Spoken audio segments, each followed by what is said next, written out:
Muchísimas gracias, secretario general, muchísimas gracias, Rafa, y gracias a todas y a todos por haber venido. En realidad, la que tiene que dar las gracias por estar aquí soy yo. Gracias por haberme invitado, porque eso me permite salir de Madrid y conectarme con Murcia, con esta región que efectivamente es, por lo menos en el 50%, mi tierra de sangre y mi tierra por afecto y mi tierra por interés. Así que para mí no solo es un honor estar aquí, sino que además es un placer. Así que gracias, al contrario, gracias a vosotros. Bueno, hay miles de cosas de las que hablar, ¿no? Miles, y la verdad es que no sé muy bien por dónde empezar, ¿no? Tal vez podríamos empezar por Europa. Como decía Rafa, primero porque nuestro espacio de trabajo político, ideológico, es Europa. Nosotras y nosotros ya tenemos que saber que el campo de juego en el que jugamos, los españoles, como el resto de socios europeos, es el contexto comunitario. Y el contexto comunitario está muy tocado. El proyecto europeo, por primera vez en muchísimo tiempo, el proyecto europeo sufre un grave riesgo de desmembramiento. El proyecto europeo puede acabar deshaciéndose como un azucarillo en una crisis que, además de económica, es, yo creo, sobre todo una crisis política. Hoy ya es presidente de la República François Hollande, y por eso hoy podemos ver con algo más de esperanza que se pueda llegar a producir un cambio en la orientación de la política europea. Pero hay que apelar directamente a Alemania. Hay que apelar a Alemania porque el proyecto europeo no existe sin solidaridad. El proyecto europeo no existe sin la defensa de cada uno de los miembros del proyecto europeo, de cada uno de los socios. Es esencial en la construcción europea la necesidad de sostener a todos los socios, porque eso es lo que nos ha permitido a todos avanzar, a todos desarrollarnos, unificar la Unión y mejorar la vida de millones y millones y millones de ciudadanos y de ciudadanas. Y hay que decirle hoy a la señora Merkel, hoy que va a recibir a François Hollande por la tarde, y hoy que el Partido Socialdemócrata alemán ha presentado un proyecto alternativo para la salida de la crisis en la Unión Europea, hoy hay que decirle a Merkel que tiene que abandonar su fracasada política de solo ajustes. Tiene que abandonar su fracasada política de solo ajustes para empezar a mirar en la necesidad de impulsar políticas de crecimiento para la Unión. Porque nosotros no negamos, ni muchísimo menos, la necesidad de desendeudar las economías. Pero corremos el riesgo, con este ajuste brutal, de caer en una recesión tan dura que tampoco resolvamos el problema del endeudamiento. Y Alemania sabe, la señora Merkel sabe, que Europa supo ser solidaria con Alemania cuando Alemania lo necesitó. Y por lo tanto, hoy le toca a Alemania encabezar una salida de la crisis solidaria para todos los países europeos, porque los que están sufriendo son millones de ciudadanos y de ciudadanas europeas. Hay una salida de la crisis posible si somos capaces de combinar el desendeudamiento de las economías con las políticas que permitan a las economías crecer para crear empleo y para pagar la deuda. Ese es hoy el ejercicio de responsabilidad que debe hacer Angela Merkel, a la que, por cierto, en su propio país, muchos ciudadanos le están diciendo que así no. Así que no es toda Alemania. Los socialdemócratas tienen otro proyecto, François Hollande tiene otro proyecto y nosotros defendemos otro proyecto. Pero es que nuestro proyecto coincide con la esencia de lo que fue la construcción europea, y es la unidad, la solidaridad y la defensa de cada uno de sus miembros. Eso es lo que hoy tenemos que pedirle a Merkel. Y en esta crisis, que ya es tan larga que casi hemos olvidado cuáles fueron sus inicios, en esta crisis hemos ido a caer, aquí en España, en manos de una derecha que siempre tuvo un proyecto distinto para España. un proyecto en el que la igualdad, la solidaridad, la defensa del Estado social no está en el frontispicio de sus políticas, ni muchísimo menos. Mariano Rajoy ha ganado las elecciones por mayoría absoluta, con toda la legitimidad de las urnas, pero nosotros sabemos muy bien, porque hemos debatido con él durante toda la campaña, sabemos que Mariano Rajoy nunca dijo que haría lo que está haciendo. Por lo tanto, su mayoría absoluta es una mayoría absoluta que necesita de explicación.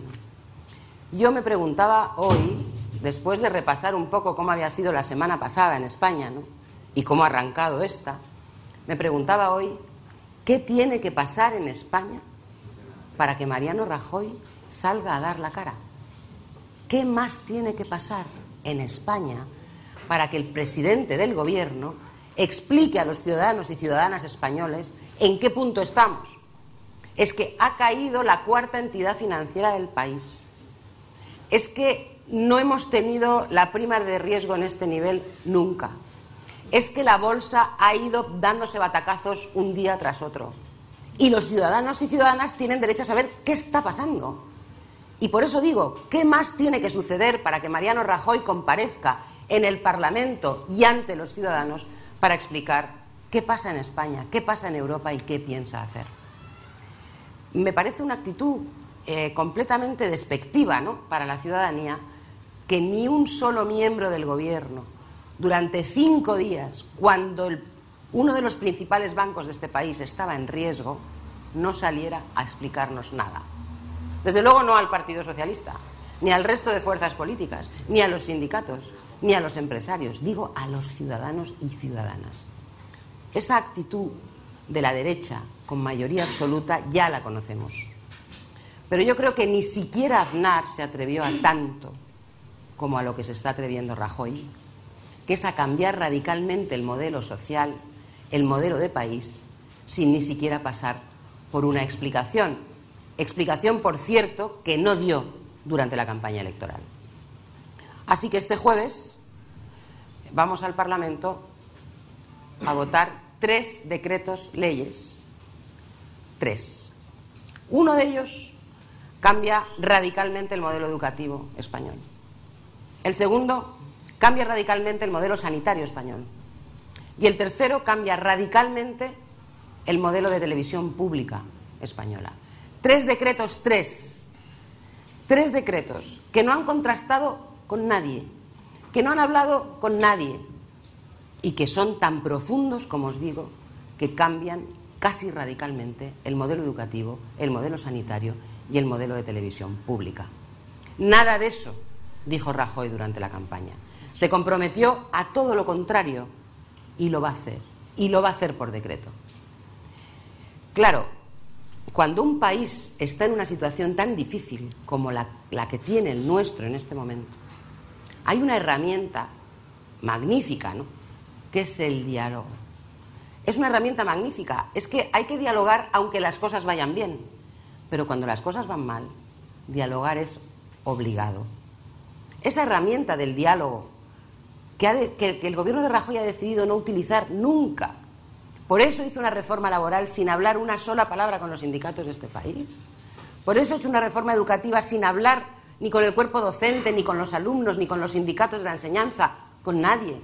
Y una reforma de la sanidad exactamente igual, sin hablar con los profesionales de la sanidad, sin hablar con las organizaciones de consumidores, sin hablar con los otros grupos políticos, sin hablar con las comunidades autónomas.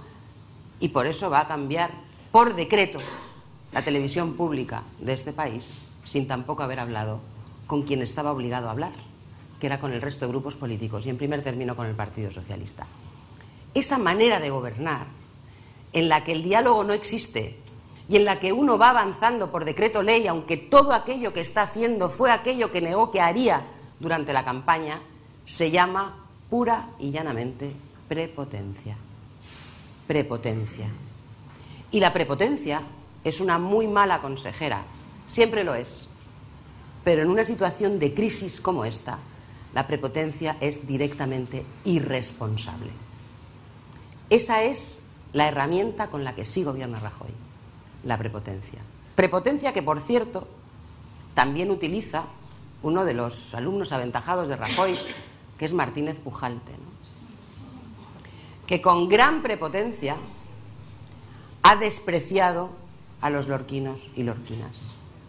Las palabras de Martínez Pujalte son palabras de alguien prepotente, poco respetuoso, despectivo con la gente que lo está pasando mal. Y yo desde aquí le pido a Martínez Pujalte que pida disculpas a los lorquinos y lorquinas que están sufriendo.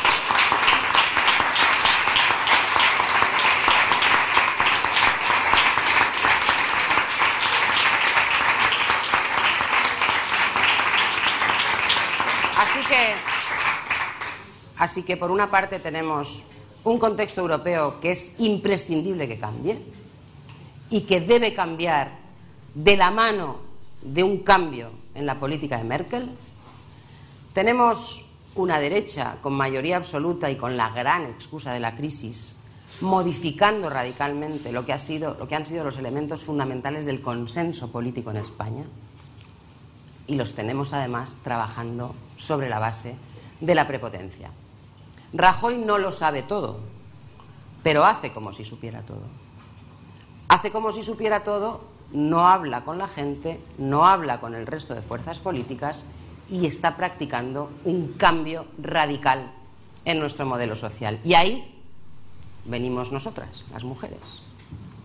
Porque claro, si vamos a recortar, como vamos a recortar la sanidad y la educación y los servicios sociales en general y la atención a la dependencia y los servicios de asesoramiento en los ayuntamientos y los centros de orientación, y no vamos a tener escuelas de 0 a 3 años, ni vamos a tener profesores de apoyo, si no va a haber nada de eso, alguien se va a tener que hacer cargo.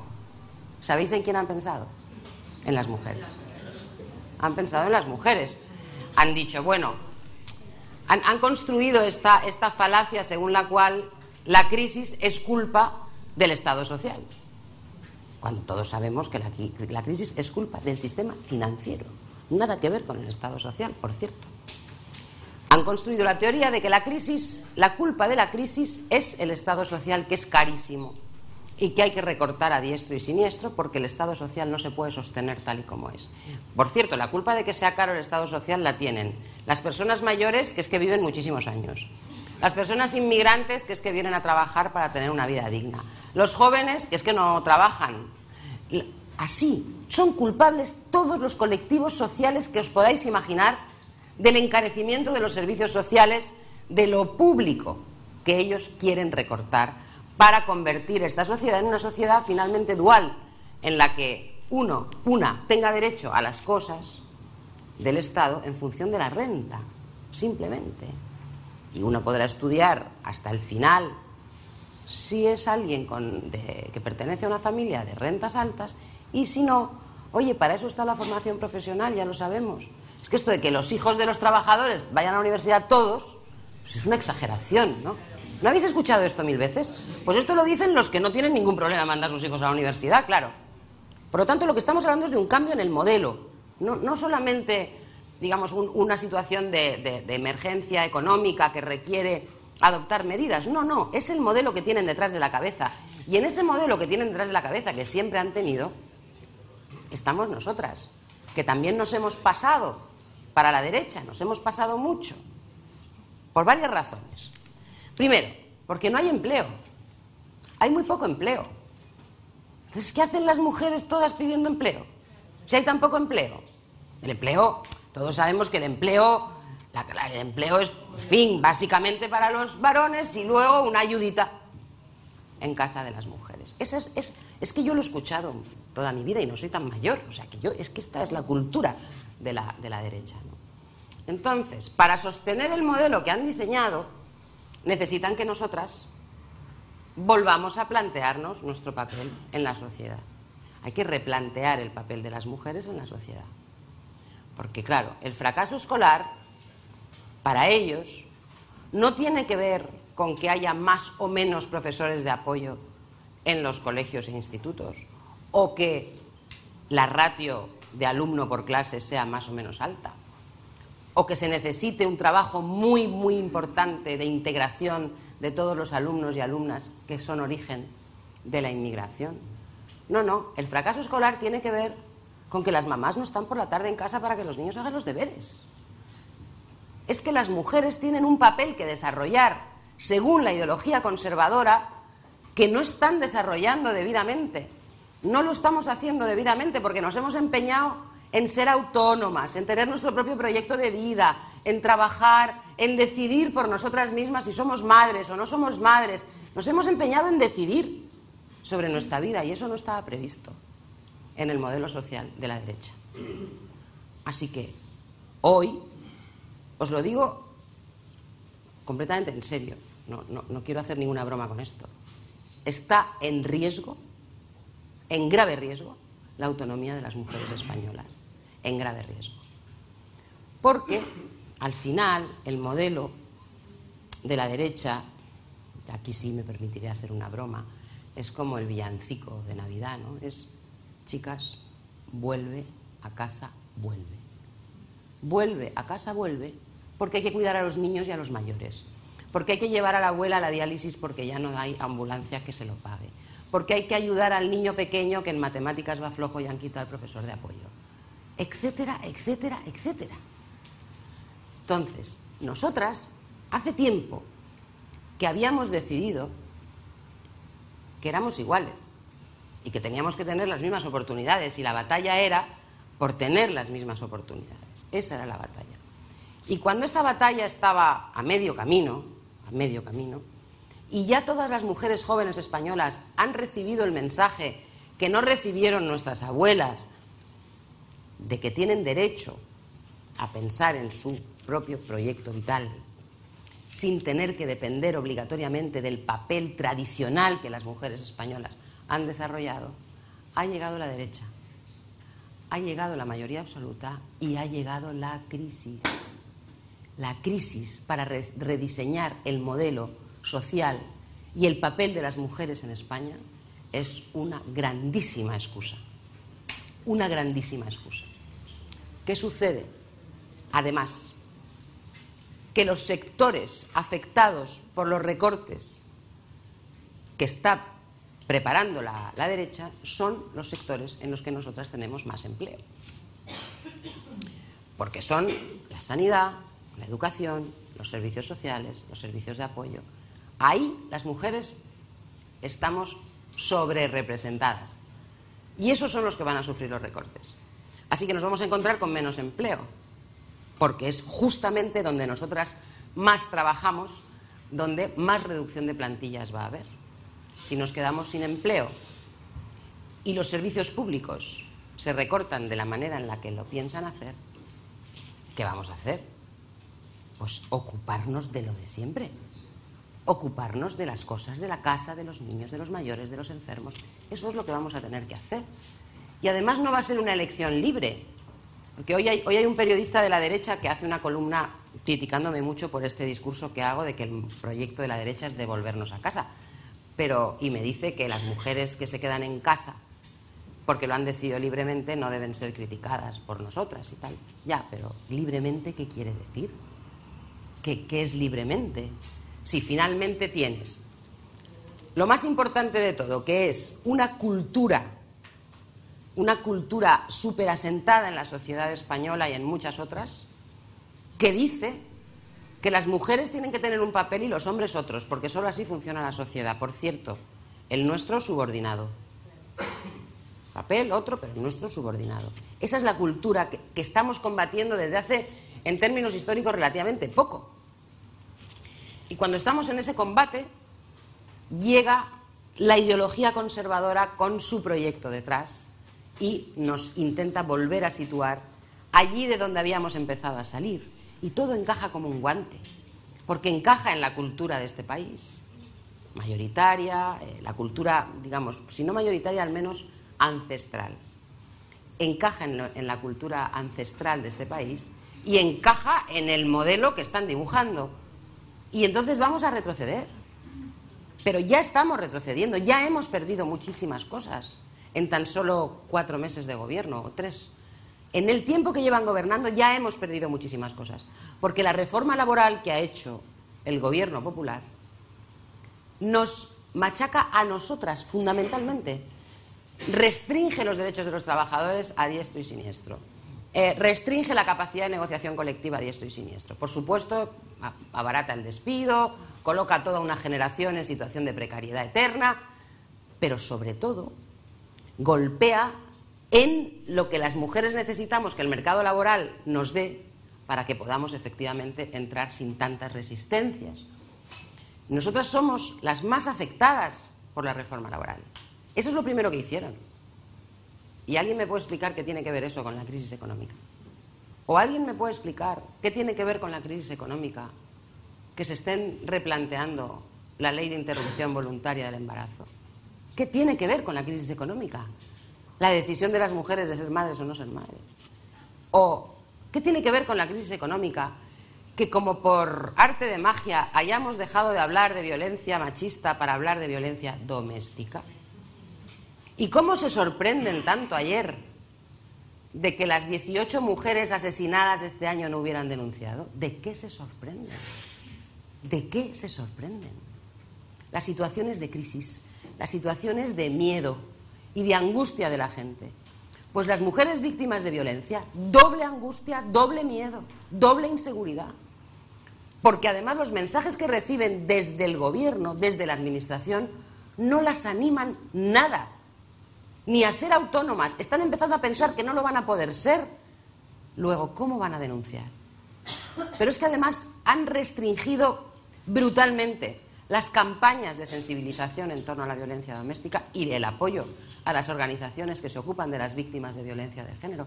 Todo eso produce muy rápidamente, un deterioro de esa situación que nosotras combatíamos públicamente, de la que hablábamos todo el tiempo, que estaba en la agenda de nuestras prioridades. O es así, o las mujeres víctimas de violencia, cuando están en su casa, escuchan que han de salir fuera porque fuera habrá apoyo suficiente para sostenerlas, o no denunciarán. Así que no se sorprendan tanto, porque ese es el diseño político que ellos han hecho. Hacen falta campañas de sensibilización contra la violencia de género. Hace falta que las mujeres españolas escuchen que el proyecto para ellas es la autonomía y la libertad y no lo contrario. Y desde luego hace falta dejar de inocular miedo en la sociedad española diciéndoles que esto es gravísimo y que de aquí no vamos a salir hasta el 2020.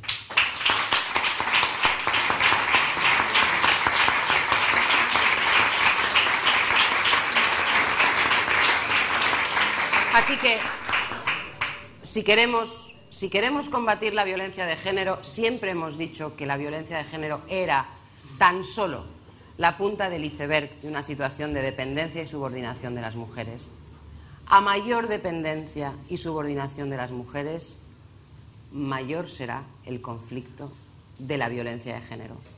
Cuanto más autónomas sean las mujeres, menos violencia de género habrá. Y cuanto menos lo sean, más casos de violencia de género tendremos. El gobierno del Partido Popular tiene que pensar seriamente y tiene que explicar seriamente cuál es su proyecto de España para las mujeres españolas. ¿Qué ha decidido que las mujeres españolas hagamos en los próximos 15 años? Porque nosotras hace tiempo que hemos decidido que queremos hacer un proyecto autónomo. Así que cuando ellos rellenan con ideología su falta de proyecto para España, casi siempre nosotras perdemos. Y la derecha española nunca ha hecho nada por las mujeres españolas. No tenemos nada que agradecerle a Mariano Rajoy. Nada. Ni durante su oposición, ni durante su tiempo de gobierno ha hecho nada por las mujeres españolas. Y ya es hora de que Mariano Rajoy nos explique qué tiene pensado para nosotras. Porque cuanto más reduzca el Estado social, menos autonomía tendremos las mujeres. Y cuanta menos autonomía tengamos las mujeres, primero, mayores injusticias se cometerán con todas nosotras y segundo, más difícil será el desarrollo de este país. Así que esa es nuestra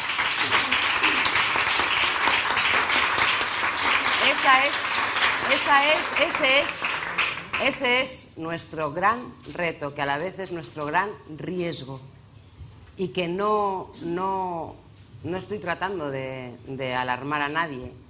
Yo creo que la hoja de ruta de la derecha española es bien clara. Ahí está la historia y ahí están los poquitos meses transcurridos de gestión del gobierno de Mariano Rajoy. La crisis tendrá una salida, antes o después. Cambiará la política europea, seguro. Ojalá cambie antes de que algunos países caigan. Pero la política europea cambiará y de la crisis acabaremos saliendo. La gran pregunta es ¿cómo saldremos de la crisis? ¿Cómo estarán las mujeres españolas en la salida de la crisis? ¿Cuánto tiempo habremos retrocedido las mujeres españolas cuando salgamos de la crisis? ¿Qué modelo de sociedad quedará cuando salgamos de la crisis? Esa es la gran pregunta. Y nosotros pensamos que tal vez salgamos de la crisis siendo todos menos ricos, pero no tenemos por qué salir de la crisis siendo todos más desiguales. Gracias por vuestra atención.